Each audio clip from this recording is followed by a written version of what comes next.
electronic grid, or do you know? Yeah, they can actually, because I think it was a year, maybe 2 years ago, it came out from a scientist in Finland who had worked for the military over there, and he patented a system where they can actually target individuals using a regular cell tower. And he said literally it's line of sight. They could target a person no matter how far away they were, as long as they weren't over the horizon. And if you were standing in a crowd, he says what you could do, nothing moves on the cell phone tower, by the way. Nothing moves or rotates on it. But they can actually lock onto your frequency, your actual individual frequency. If they have it already, it's easy, isn't it? I'm sure they get it all from their computers or something. But anyway, it says they can pick out a person in a crowd and target them with under a 3-foot wide beam. And just that one person will be affected by this stuff. And so it is weaponized. They can do it with multiple towers, of course. They can also use it on large crowds as well, or even domestic areas. What they've done across England, in fact, the last caller mentioned that he might send you some of the photographs he sent me, how they've put up these special towers, and you see the cables going into these things, massive cables, and they're not the huge types you see in the country, and they're almost like big standing microphones. That's how they look, and they're all near really dense populated areas and housing. So I think it's part of the psychotronic systems, all hush hush, no Rogers or anything stamped on the outside at all. And other people across the world have showed me the identical ones going up, always where there's dense populations. Yeah. Yeah. Now, do they don't need to have any aerosol like plasma or anything like to send it through either. They just have to have you near one of the smart meters or near some of the whatever the technology that's hooked up to the grid, or near the towers. Is that correct? That's right. They don't even need that when they have them in amongst the dense populations. For HARP, you want. Remember, it was Teller who came out, the guy who invented the H-bomb, who came out with the idea at the Pentagon to spray the atmosphere with metallic particles, aluminum oxide and barium and others, and then use HARP on top, and it literally gives it a better. It's easier for the electricity or the electromagnetic pulse to travel through the atmosphere. It's more conductive.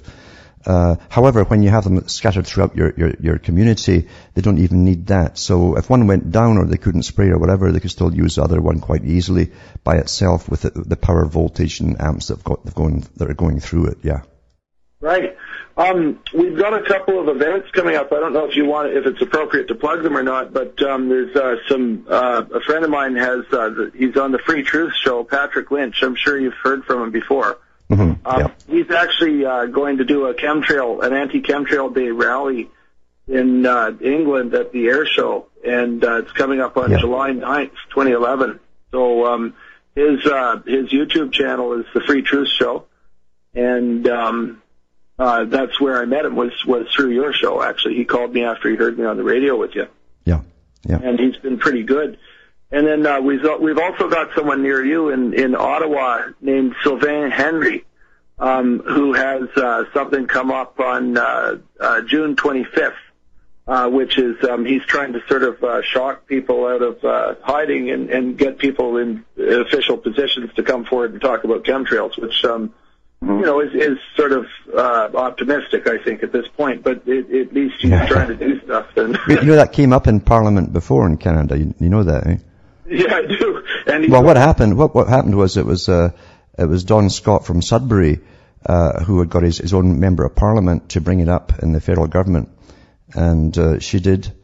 And the Department of Defense minister, or as ministers, stood up and said they don't have to answer any of these questions, and it's all national security. Yeah. Right.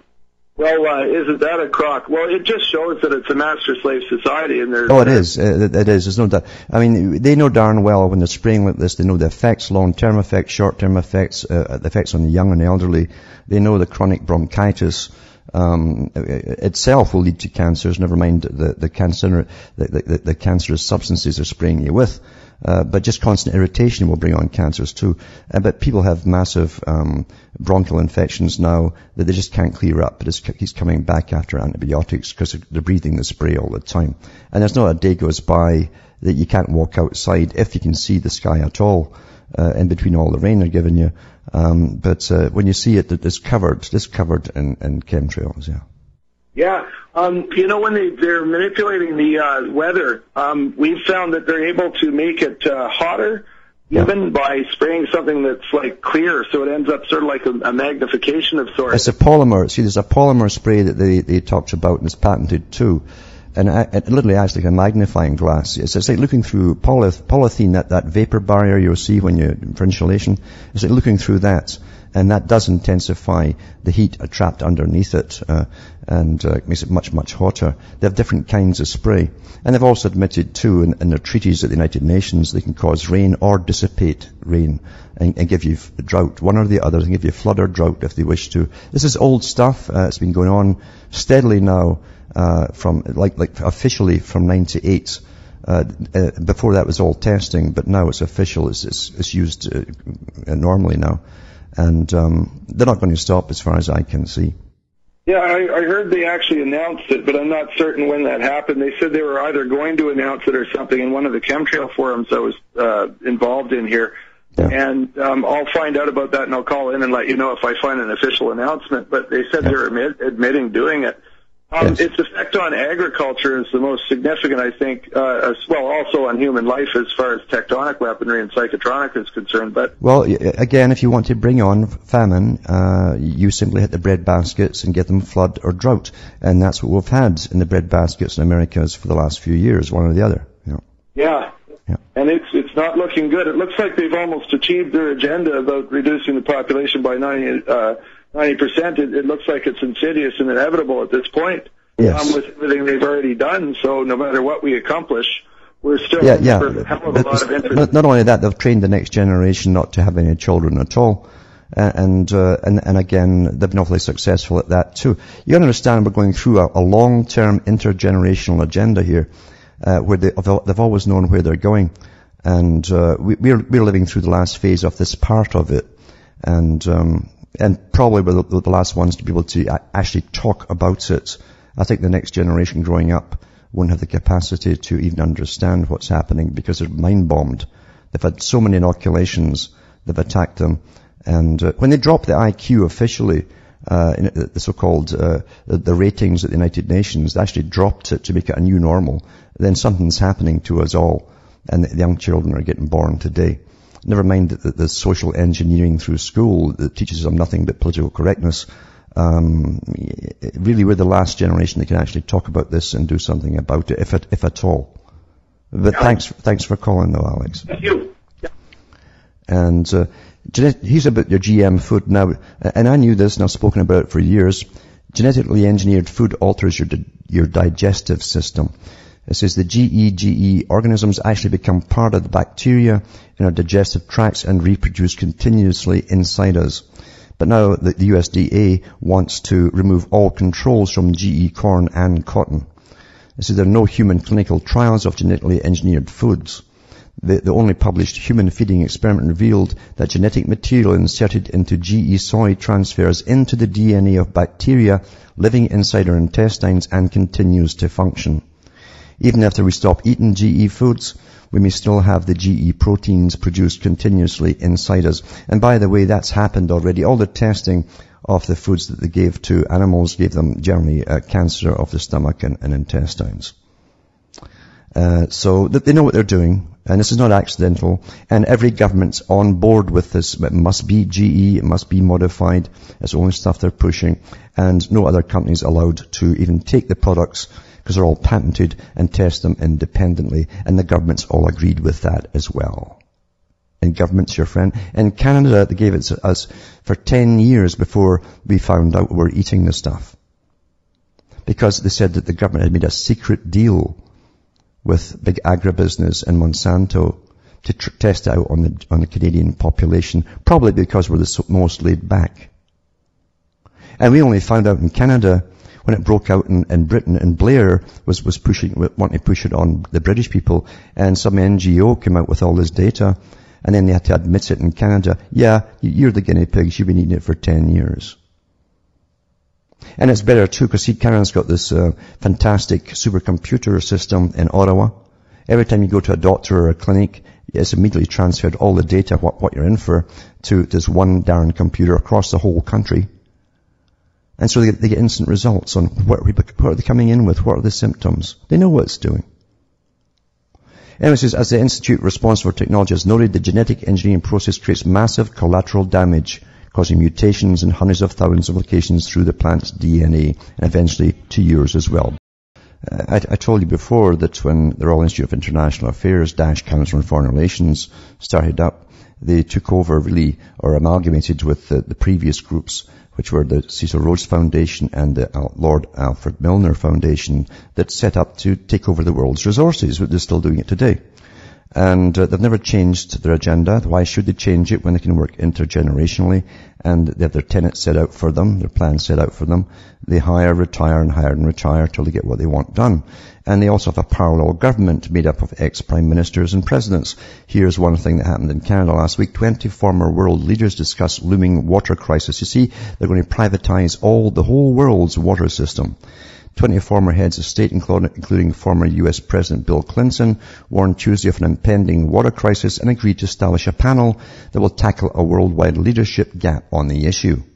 Retired leaders, among them Mexican President Vicente Fox and former Japanese Prime Minister Yasuo Fukuda, said the panel would work to raise the issue's political prominence in order to avert looming problems with worldwide water supply.